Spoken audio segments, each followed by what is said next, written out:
એટલે પ્રેમ છે ને એ ઘણા પ્રકારના હોય. એક પ્રેમ સાહ જેવો હોય, સાહીને પાણી જેવો.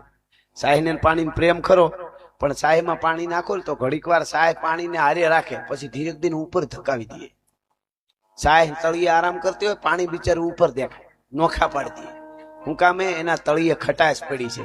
જેના તળિયે ખટાશ પડી હોય એને જુદા પડતા વાર લાગે નહીં, લાગે નહીં, લાગે જ નહીં. ભલા માણસ તળિયે ખટાશ પડી હોય લાંબુ હાલે ધકાવીને ઉપર. અને એક પ્રેમ દૂધ જેવો છે મિત્રો.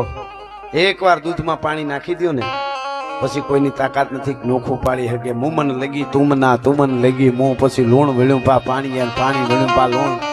ઈ પછી 100 રૂપિયાનું લીટર દૂધ વેચાતું હોય અમુક જગ્યાએ, એવા હેરમાં 100 લીટર, તો પાણી એમાં નાખેલું હોય 100 લીટર જાય.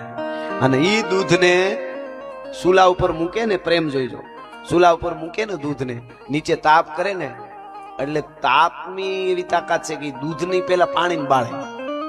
તો પાણી મંડે બળવા, દૂધથી સહન ન થાય, દૂધમાં ઉફાણો હોય, ઉભરાઈને સાપને ઠારવા માટે પડે, ઠરી જા ઠરી જા. પાણી બળે અને હું એને પ્રેમ કરું છું. આને પ્રેમ કહેવાય.